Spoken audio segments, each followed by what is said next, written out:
Welcome trainers, Watts here, and today we are willfully playing Showdown again because, and you guessed it, I want to test out a team that I do not have in game yet. So my opponent has a team of PORYGON2, HARIYAMA, Araquanid, Tapu Bulu, Magnezone, and Mimikyu.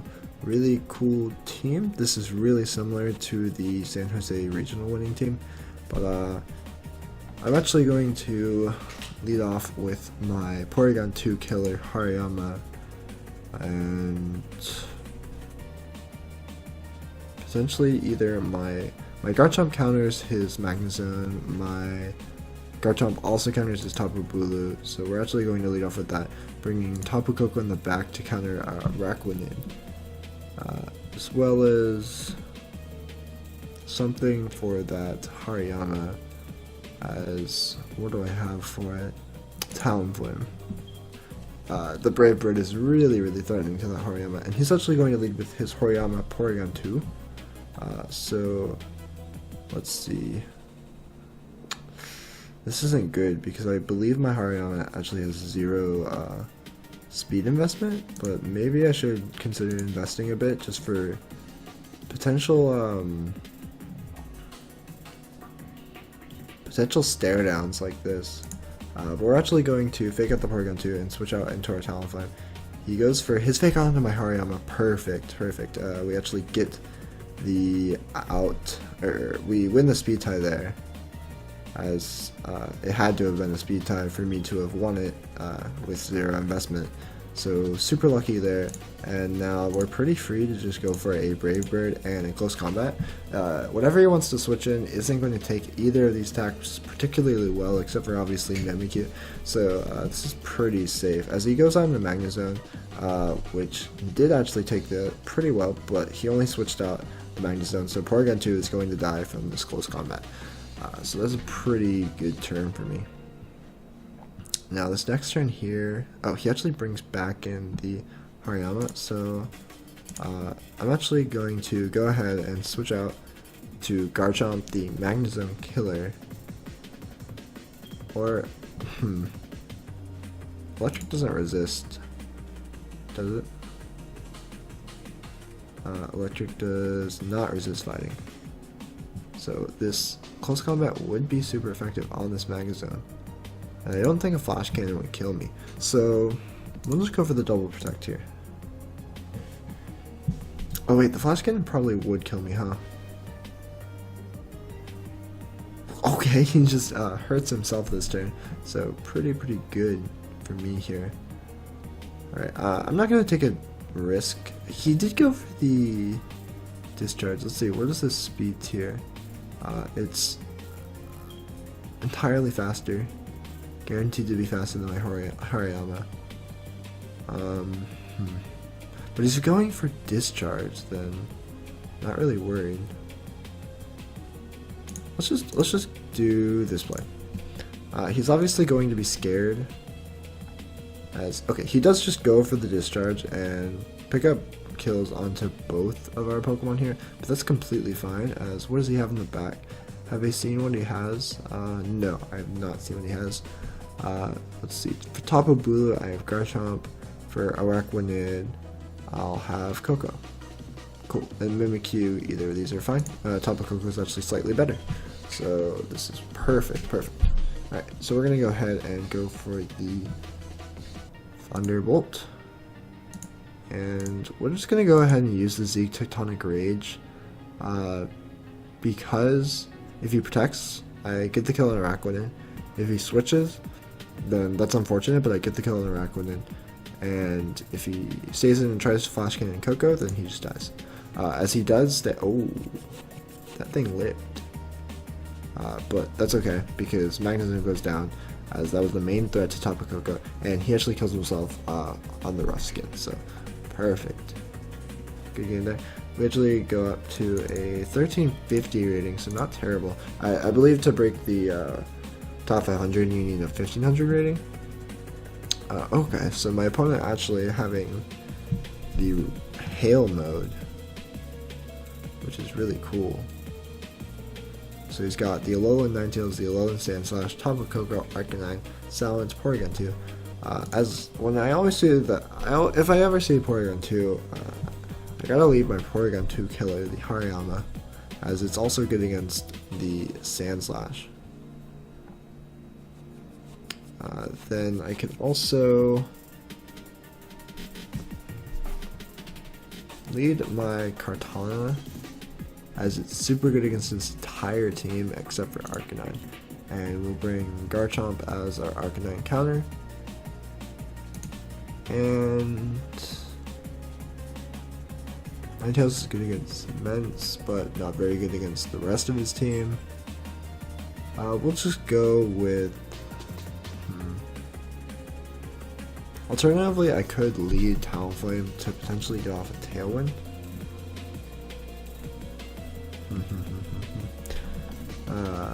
Difficult decisions. We'll just go with Tapu Koko as extra damage. Nothing really stands out to me. Okay, so he's actually going to lead off with Salamence Sandslash. So this is totally fine here. As Mence doesn't... it could one-hit KO my Hariyama with a devastating Drake.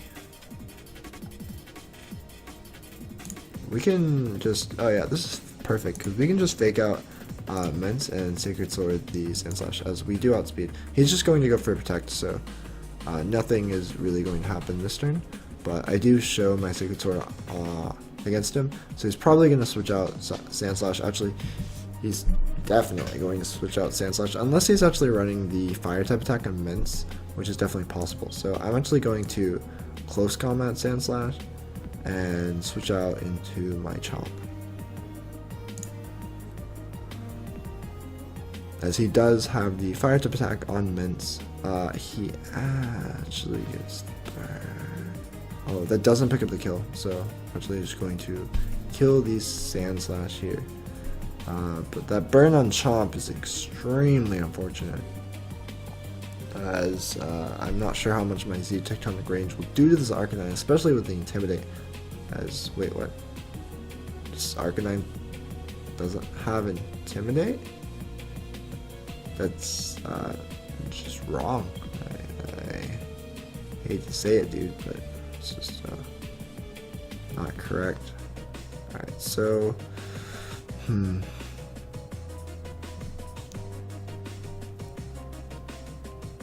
could switch out into Koko and see Tectonic Rage, see how much damage it's going to do. I want to conserve the Hariyama for Fake Out, but at the same time, no, I need to conserve it. We're just going to see how much damage this does, and let our Garchomp die here, as the burn is really unfortunate. As it does a ton of damage still, wow. But he does have the Citrus Berry, which is a little bit unfortunate. Wow, he actually goes for the Snarl, which is really bad, actually. Let's see, what does he potentially have in the back? Okay, he potentially could have Porygon2, so I definitely need to conserve my Hariyama here. At the same time, I have to switch it in right here, because I can't bring in my Kartana against both of these threats. We can actually just Dazzling Gleam Fake Out, as he proved to not be Scarf. I don't exactly know if this Dazzling Gleam would pick up the kill on Mence, though, so that's a bit of an issue. Let's just go for the Thunderbolt Fake Out. Yeah. As he does protect Mence, so maybe I should have went for the Dazzling Gleam instead, as that play was pretty obvious. But knowing that my Thunderbolt just picks up a kill on Mence, I doubt he stays in. We're just going to go for a Dazzling Gleam and switch out into Kartana, as he doesn't switch here. So this could be really bad for me, as he goes for the Fire Blast, doesn't kill, as he goes for the Flare Blitz too, and he doesn't even die. Wow. So I guess I just overthought things there, as we can just Fake Out Mence, and let's see, what could he potentially have in the back? I could have Ninetales, so I could just Smart Strike the Arcanine. Yeah, Smart Strike seems good against Arcanine. As he protects Mence, he double protects, which is really smart actually. Yeah, that was definitely his best play, as Hariyama goes down here, and that's the game. So I guess I just overthought myself, but yeah, I should have just went for the Dazzling Gleam that first time and the Thunderbolt that second time. But I really thought he would switch. I feel like that was pretty bold of him to stay in, but I guess he was predicting my predict on his switch. So this guy is actually rocking Salamence, Muck, Buzzwolt, Alolan Ninetales, Tapu Koko, and Porygon2. So Porygon2, we see that, we lead Hariyama on Porygon2 killer, and he's running, we need Chomp for Muck. Do we want to lead it though? Do we want to lead our Chomp? No, he's got Ninetales, he's got Koko. We need it, but we're definitely not leading it. As we can lead Kartana here, it's really, really good. The only threat is a potential Mence. So we'll bring Chomp and Koko for Mence. Yeah, Koko for Mence. Alright, this seems good. So there is the Mence, there's the Muck as well. So we're going to fake out this Muck and switch out into Koko, as it will take the fire type attack relatively well. Or we could just switch out into Chomp. Nah, that's not a good idea until I know if it's Scarfed or not. We'll switch out into Koko. As he actually sets up the substitute, that could be really bad for me. But let's see, is fighting not very effective? Yes. Nope, it is neutral. Okay, good. What? Wrong thing. Alright, so we could actually double up into Muck here, as I'm not very threatened by Mence. Or my Koko isn't. Yeah, I think that's actually what we're going to do. Yeah, he has no ground type. So we are just going to double up into this Muck, as that does enough damage to get. Oh no. Viggy Berry. What even is that?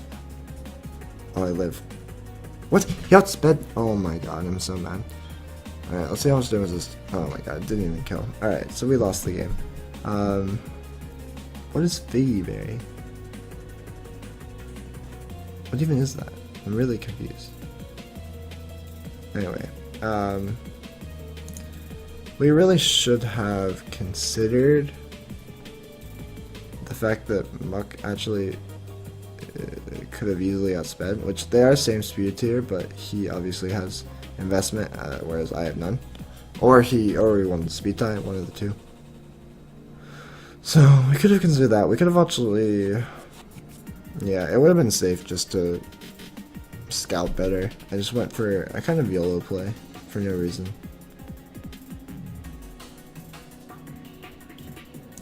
Let's switch and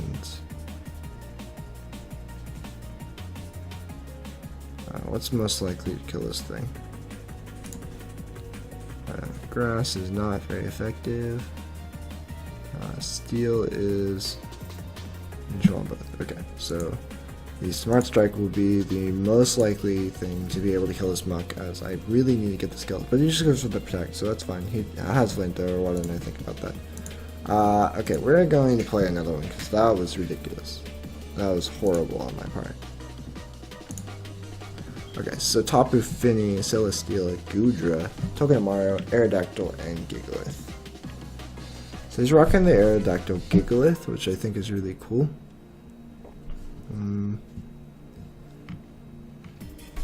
Tapu Fini, Celesteela are really easy to deal with Tapu Koko, but he does have that Togedemaru. So I can lead with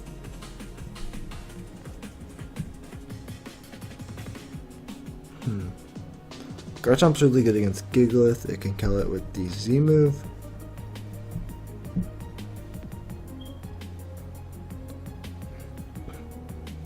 Yeah, let's go with this, and I can also just discharge that way to bypass the lightning rod.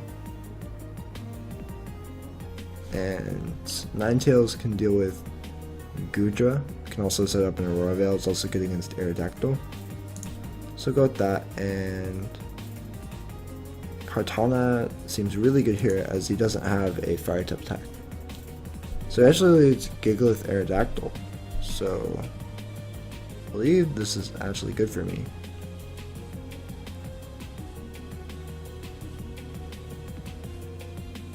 I can just discharge and Z-move Gigalith. If he protects Gigalith, that's a little bit unfortunate, but I think one of these. Okay, so let's think. I think Aerodactyl is probably switching to Togedemaru, right? Because he expects a Thunderbolt. And then Gigalith is probably heavy slamming Tapu Koko. Yeah, that makes sense. So we'll go for the discharge and the Tectonic Rage. Yeah. So he actually just sets up the Tailwind, no protects coming out. So that's really good. The Aerodactyl actually has a berry for that. His Gigalith gets paralyzed, but it doesn't really matter because he's just going to die to the devastating... no, not devastating Drake, the Tectonic Rage. But yeah, that was a decent turn. He gets the Tailwind set up, which is super unfortunate. So his Tapu Fini actually... oh, he actually has the Seed, so he actually gets a Special Defense raise. That's really interesting.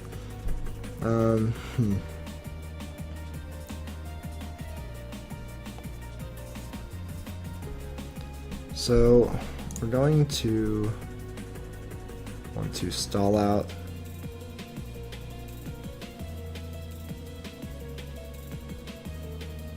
He could have Moonblast on Finny, but it wouldn't kill my Chomp. And plus, I think he's going to try to target down my Koko. So we're just going to protect it and go for the Poison Jab. Try to stall out this Tailwind. If he gets rid of Chomp, I'm okay with that. Actually, Sky Drops. Okay, he actually is running the Ice Beam on top of Finny. So that's fine. As I didn't need it anymore. And we can pretty freely switch in Kartana here. Yeah, there's really no threat. So we can set up our weather.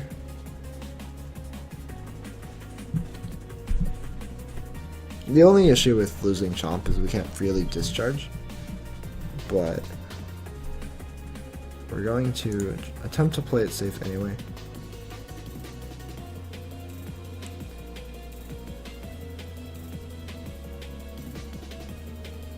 We'll just Leaf Blade this Aerodactyl. I'm assuming it kills. Tapu Fini, I think, is going to protect your substitute as he Sky Drops. Okay, that was a pretty good play.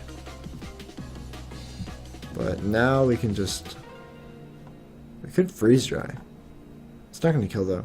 We can just set up an Aurora Veil and go for the Leaf Blade onto Finny, and then the Tailwind will be over as he taunts. Okay, that's actually fine by me because the Finny will just go down without any threat of him killing my Ninetales, as he could have potentially done.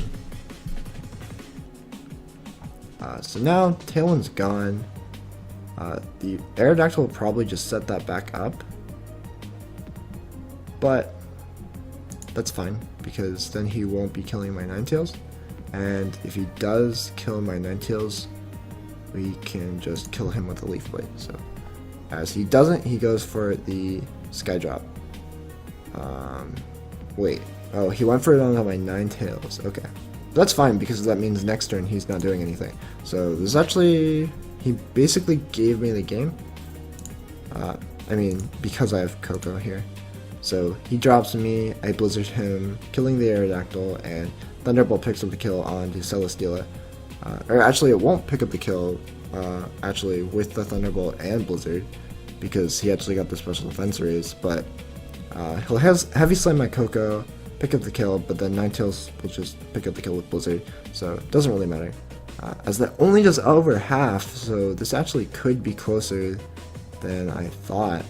Oh no, he Heavy Slams Ninetales, so he gives me the game again.